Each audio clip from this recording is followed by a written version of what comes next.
उत्तराखंड के पहाड़ों के बीच छुपा हुआ था खरबड़ गांव, एक छोटा सा पर अजीबोगरीब राज रखता हुआ गांव। यहाँ लोग रात को घर से बाहर कम ही निकलते थे। गांव के बीच में एक पुराना पीपल का पेड़ था, जिसे सब काली झड़ का डेरा कहते थे। कहते हैं कि श्राप लगा हुआ था उस पेड़ पर। इस गांव में रहती थी मेघा, 17 साल की एक सिंपल, शरीफ और थोड़ी एडवेंचरस लड़की। अपने दादू से वो बचपन से डर भरी कहानियां सुनते आई थी, लेकिन एक कहानी थी जो दादू कभी पूरी नहीं सुनाते थे। मेघा, कुछ चीजें जानना अच्छा नहीं होता। कुछ जादुओं की भूख कभी पूरी नहीं होती। पार मेघा की जिज्ञासा कभी खत्म नहीं होती थी। एक दिन शाम के समय, जब हवा में ठंडी एरी एरी सी चल रही थी, गांव के घंटाघर में से एक अजीब सी काली धुआं निकलती हुई दिखी। सब लोग डर कर घर बंद करने लगे। मेघा ने पहली बार देखा कि उसके दादू भी पैनिक में थे। दादू, ये क्या हो रहा है? दादू ने सिर्फ इतना बोला, काली जुबान वापस आ गई है। मेघा कुछ समझ नहीं पाई, पर यह नाम उसके कान में थरथराहट छोड़ गया। काली जुबान। उस रात मेघा सोने ही वाली थी कि उसके कमरे की खिड़की से किसी ने हल्के से ठोकर मारी। थक थक थक। कौन है? मेघा ने पूछा, पर आवाज हल्की सी हंसी में बदल गई, एक औरत की हंसी, पर बिल्कुल इंसानी नहीं। मेघा ने चौंक कर पर्दा हटाया। बाहर कोई नहीं था, सिर्फ एक साया, जो आगे पीछे हिल रहा था, जैसे हवा नहीं बल्कि नफरत उसे चला रही हो। साया धीरे धीरे पेड़ की तरफ मुड़ गया, जहां वो पीपल खड़ा था। मेघा का दिल जोर से धड़कने लगा। किसी ने पीछे से उसका कंधा पकड़ा। दादू, मत देख बेटा, जादू का श्राप आंखों से शुरू होता है। लेकिन अब तो मेघा को पक्का लगने लगा था, इस गांव में कोई सिर्फ भूत या शैतान नहीं, कोई जिंदा इंसान जादू करता है। अगली सुबह गांव में हंगामा था। दो लोग बेहोश मिल गए थे। दोनों की जबान बिल्कुल काली हो गई थी, जैसे किसी ने उनका सांस खींच लिया हो।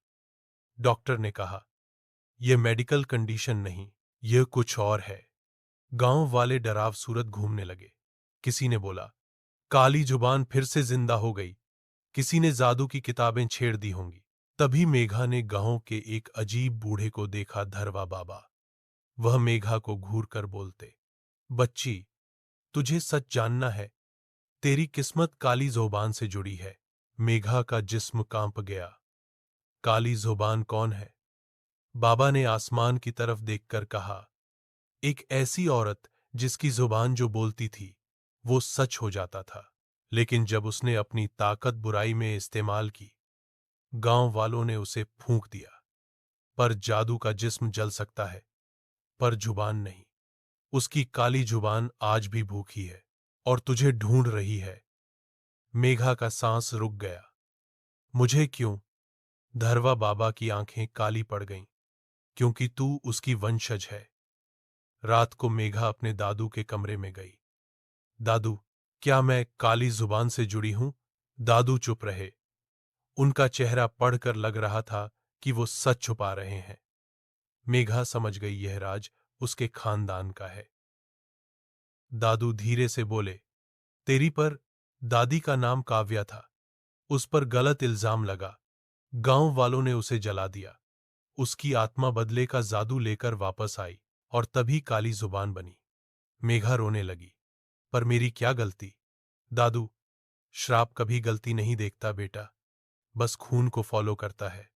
रात का अंधेरा और गहरा होता गया। मेघा को लगने लगा कि कोई उसके कान के पास से फुसफुसा रहा है, मेघा बॉन्ट, मैं आ रही हूं। मेघा ने फैसला किया कि डर कर नहीं चलेगा। अगर उसकी पर दादी की आत्मा सच में उसे ढूंढ रही है, तो उसे समझना होगा कि वह चाहती क्या है। इसलिए वह चोरी छिपे धरवा बाबा के डेरा पहुंची। बाबा सोता हुआ था, पर उसके बगल में एक काली कवर वाली किताब पड़ी हुई थी। मेघा ने किताब उठा ली। उसके कवर पर कुछ अजीब लिखा था। जिसने ये शब्दों का दरवाजा खोला, उसने अपनी आत्मा का दरवाजा तोड़ा। पर मेघा रुक नहीं पाई।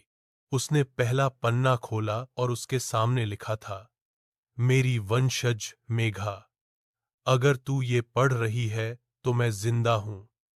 मेघा का हाथ कांपने लगा। किताब के बीच एक तस्वीर थी, एक औरत जिसे धीरे धीरे आग खा रही थी, पर उसकी जुबान काली, लंबे नाखून जैसी दिखती थी। नीचे लिखा था, मेरी मौत आधा सच थी, बाकी सच तू पूरा करेगी। तभी मेघा के पीछे आवाज आई, किताब रख दे। वो धरवा बाबा थे, गुस्से से लाल। मेघा, मुझे सच जान ना है। बाबा, सच मत पूछ, सच तुझे खा जाएगा। लेकिन तब तक देर हो चुकी थी। मेघा की उंगलियों से झाड़ू की किताब में से एक काला धुआं उठने लगा और सीधा मेघा के सीन में घस गया। मेघा चीख नहीं पाई, उसकी आवाज बंद हो गई।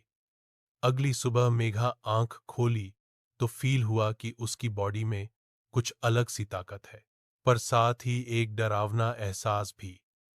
उसकी जुबान थोड़ी काली हो चुकी थी। मेघा डर कर दादू के पास गई। दादू, मुझे बचाओ। पर दादू पीछे हट गए। बेटा, जादू एक बार खून में घुस जाए तो सिर्फ एक ही रास्ता होता है, या तो श्राप पूरा हो या तो उसे तोड़ दे। मेघा, मैं कैसे तोड़ा करूं? दादू, जिसने श्राप लगाया था उसी से तोड़वाना होगा, काली जुबान से। मेघा बेहोश होते होते बची।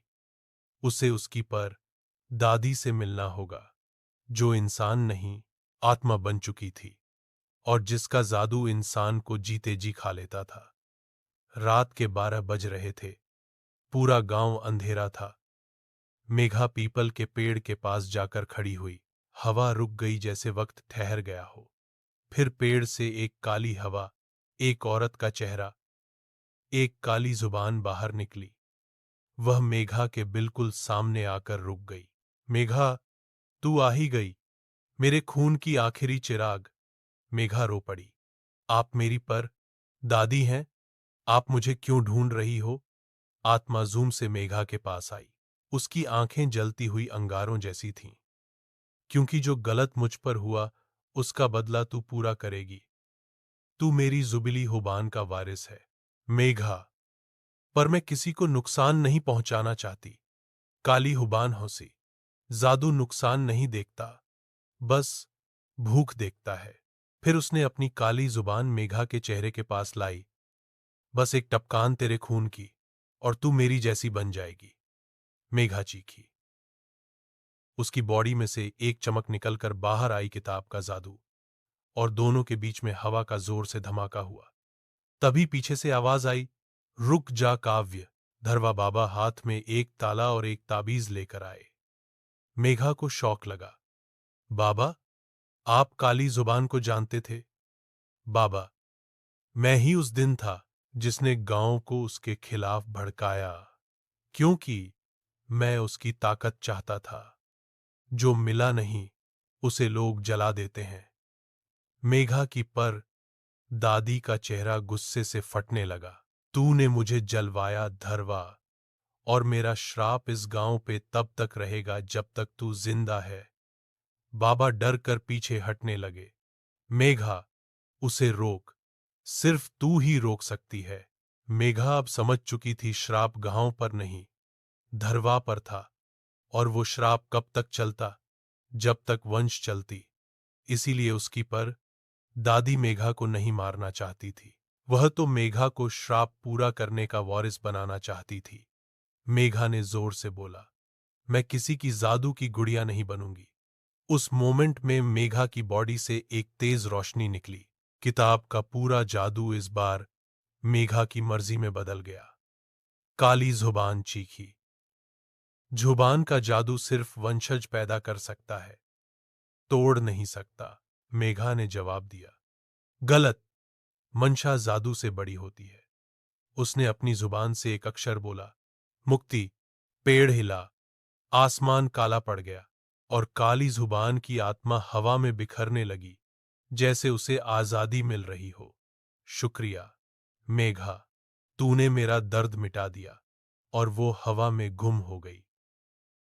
सुबह जब सब लोग बाहर आए, गांव में शांति थी। बीच का पीपल का पेड़ गिर चुका था। मेघा की जुबान फिर से बिल्कुल नॉर्मल हो गई थी। धरवा बाबा गायब थे। शायद श्राप उन्हें उठा ले गया। दादू ने मेघा को गले लगा लिया। तूने वो कर दिखाया जो हम में से कोई नहीं कर सकता था। मेघा मुस्कुराई। जो श्राप या जादू किसी की आत्मा और सच को तोड़ता है, वो कभी कभी प्यार और हिम्मत से टूट सकता है। गांव वालों को कभी सच नहीं पता चला। सिर्फ इतना मालूम था, काली जुबान की कहानी खत्म हो गई, या शायद सिर्फ अब सो रही हो। क्योंकि कहीं दूर पहाड़ों में एक पत्थर पर लिखा हुआ था, जिस जुबान ने सच बोला वो कभी सोता नहीं।